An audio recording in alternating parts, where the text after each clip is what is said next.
Vou falar um pouco sobre as propriedades físicas e químicas da família 3A. Então, essa família ela tem os elementos boro, alumínio, galho, índio, talho e niônio.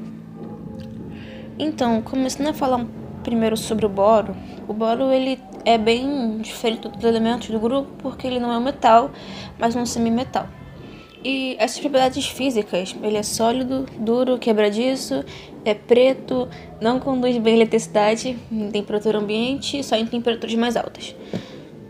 E seu ponto de fusão, ele é bem alto.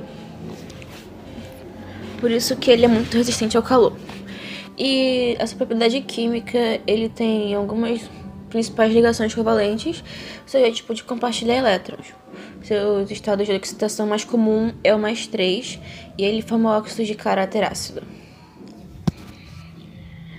Agora, o alumínio. O alumínio é um metal leve, prateado, maleável, dúctil e com boa condução de calor e eletricidade. Ele tem uma densidade baixa e um ponto de fusão moderado, por volta dos 660 graus Celsius. Quimicamente, ele apresenta quase sempre o estado de oxidação +3, perdendo 3 elétrons. E os seus óxidos têm caráter anfótero, ou seja, eles podem reagir tanto com ácidos quanto com bases. E ele tem uma camada protetora de óxido no contato com ar, o que impede que ele se corroa. Agora o galho, ele é um metal, mas o seu ponto de fusão é muito baixo. É cerca dos aproximadamente 30 graus Celsius, o que faz com que ele derreta se você segurar ele. Mas o seu ponto de ebulição, por outro lado, é muito alto, lá para os 2.200 graus Celsius. Ele é maleável, brilhante, bom condutor de eletricidade e na parte química, o seu estado de oxidação mais comum é +3, mas também pode apresentar o cátion +1, embora seja menos estável. Mas essas formas de óxido de caráter anfótero, assim como o alumínio, ele reage lentamente com ácidos e bases.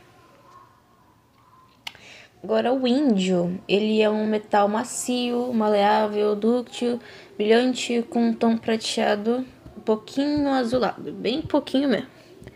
Seu ponto de fusão é cerca de 156 graus Celsius e ele é meio baixo para um metal, a sua densidade é mais alta do que a do alumínio e do galho. E na parte química, ele tem um estado de oxidação +3, mas também pode apresentar um cátion +1, especialmente em compostos mais estáveis. E seus óxidos são de caráter básico e ele reage com ácidos e também se oxida em contato com ar, o que forma uma camada superficial de óxido.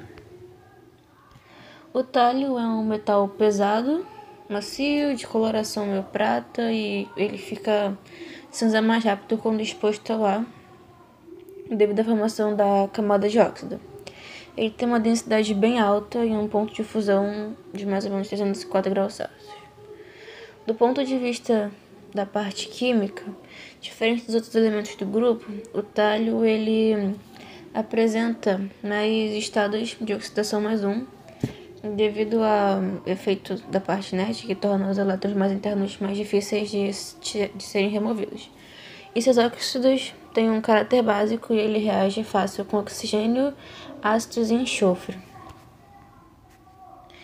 E, para completar, o niônio, que é um elemento químico sintético, ou seja, ele não é encontrado na natureza. Então, ele só é feito no laboratório por reações nucleares.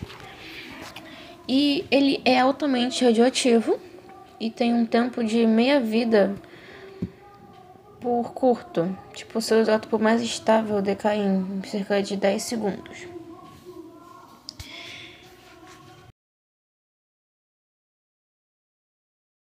Olá, eu sou a aluna Jaqueline Petris e eu vou falar sobre a aplicação e a forma de apresentação dos elementos da família 13 da tabela periódica.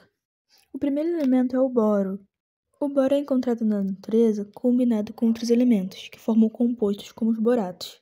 Eles são encontrados em depósitos da costa terrestres, em rochas sedimentares, carvão, xitos e outros tipos de solo. E esses são exemplos de como podemos usá-lo. O segundo elemento é o alumínio, que assim como o boro não é encontrado por natureza, mas sim composto de elementos como a bauxita, que é a principal fonte de alumínio. O terceiro elemento é o galho, que tem muito em comum com os citados anteriormente, mas que por sua vez não é encontrado na superfície terrestre, mas sim em vestígios minerais como a galita. O quarto elemento é o índio, que é um metal versátil, mas que por sua vez não é encontrado em abundância na natureza.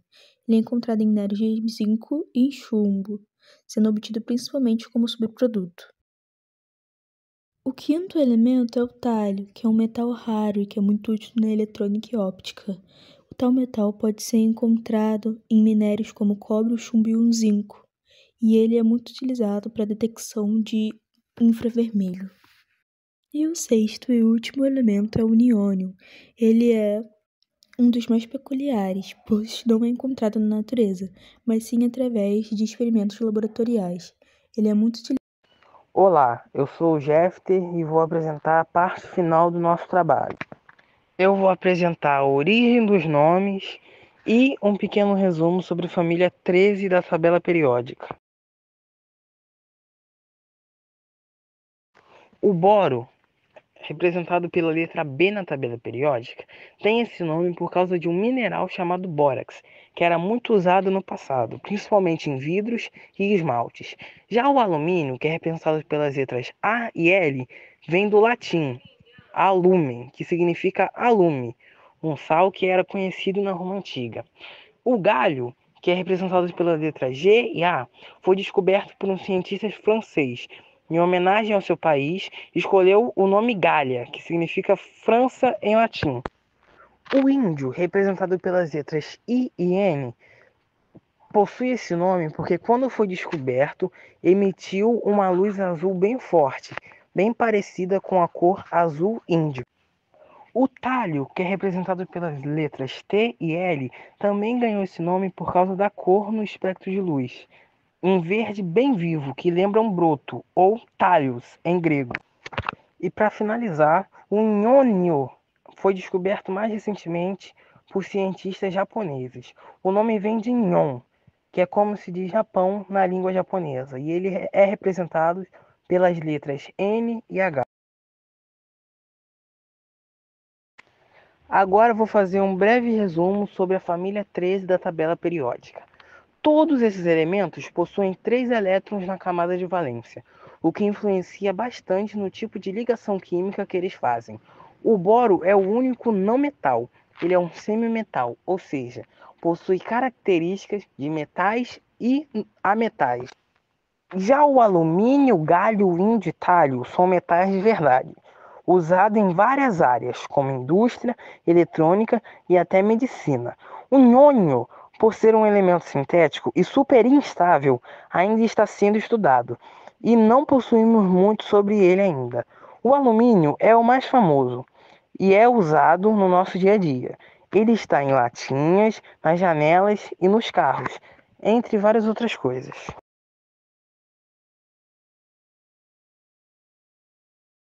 Ao explorarmos a família 13 da tabela periódica, percebemos que cada elemento não carrega apenas características químicas específicas, mas também uma história que conecta ciência, cultura e até mesmo geografia, desde nomes inspirados em cores, países e minerais, até aplicações industriais e tecnológicas. Esses elementos mostram como a química está profundamente ligada ao nosso cotidiano e à história da humanidade.